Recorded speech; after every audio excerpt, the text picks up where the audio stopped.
आपने देखा होगा कैसे समाजवादी पार्टी और कांग्रेस के गुंडे दिल्ली में संसद सत्र का घेराव करने का काम किया। दिल्ली में छात्रों के प्रदर्शन और संसद घेराव की कोशिश को लेकर सियासत तेज हो गई है। उत्तर प्रदेश के मुख्यमंत्री योगी आदित्यनाथ ने समाजवादी पार्टी और कांग्रेस पर तीखा हमला बोला है। मुख्यमंत्री योगी आदित्यनाथ ने कहा कि आप सभी ने देखा होगा कि कैसे छात्रों को बदनाम करने के लिए समाजवादी पार्टी और कांग्रेस के गुंडों ने दिल्ली में संसद का घेराव किया।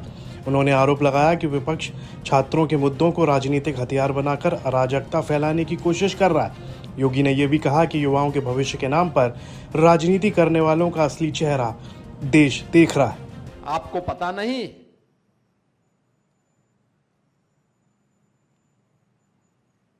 जब यहां पे Uttar Pradesh public service commission के चेयरमैन के रूप में ऐसे व्यक्ति को इसने अध्यक्ष बना दिया था जो उसके योग्य ही नहीं था,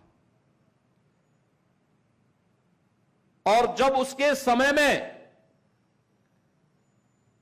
एसडीएम की भर्ती होनी थी, 86 भर्ती होनी थी, 86 में से 56 एक जाति विशेष के समाजवादी पार्टी ने सिलेक्ट कर दिए। टॉप कौन किया था? जो हाई स्कूल में 3rd डिवीजन, इंटरमीडिएट में 3rd डिवीजन, वह टॉप कर गया। यह उनके समय की स्थिति है। आज वे इसके बारे में भी नेगेटिव नैरेटिव सेट करने का प्रयास कर रहे हैं। वे हर प्रकार से प्रयास करेंगे। याद करना, वे समाज को जाति के आधार पर बांटेंगे, क्योंकि उन्हें मालूम है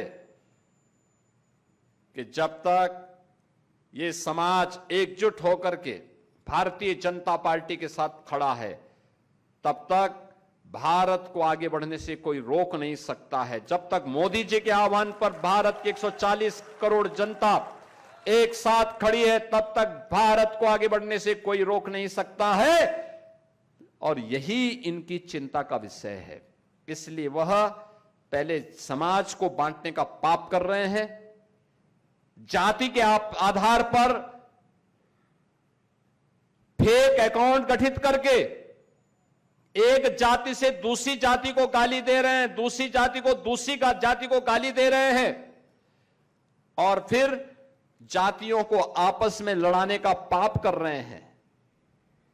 उसके नाम पे धरना प्रदर्शन करवाते हैं।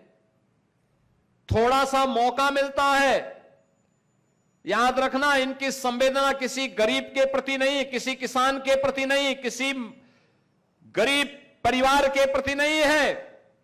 इनकी संवेदना माफियाओं के प्रति होती थी। आज उत्तर प्रदेश माफिया मुक्त है, गुंडा मुक्त है, अपराधियों से मुक्त है, उपद्रव से मुक्त है, कर्फ्यू से मुक्त है। इस समाजवादी पार्टी को कैसे स्वीकार्य हो सकता है? कांग्रेस इसको कैसे स्वीकार कर सकती है? क्योंकि उन्होंने तो प्रदेश में कर्फ्यू दिया था, उन्होंने प्रदेश में दंगे दिए थे, उन्होंने प्रदेश में उपद्रव दिए थे, उन्होंने प्रदेश में लूट खसोट दिया था, उन्होंने प्रदेश में अराजकता दी थी, और उसी अराजकता का शिकार बनाने के लिए इनके द्वारा लगातार शरारतें की जा रही हैं, लगातार शरारतें की जा रही हैं। लगातार कभी वह जाति जाति को भड़काने का काम करते हैं, कभी किसानों को भड़काने का काम करते हैं, कभी युवाओं को भड़काने का काम करते हैं, और कभी छात्रों को भड़काने का काम करते हैं। आपने देखा होगा कैसे समाजवादी पार्टी और कांग्रेस के गुंडे दिल्ली में संसद सत्र का घेराव करने का काम किया।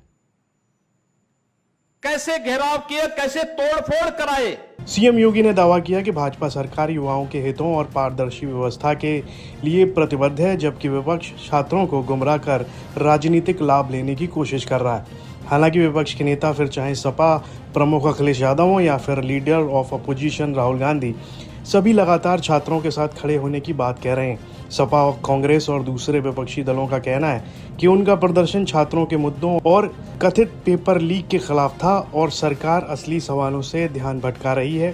हाल के घटनाक्रम में विपक्ष ने संसद और उसके बाहर छात्र आंदोलन के समर्थन में प्रदर्शन भी किया।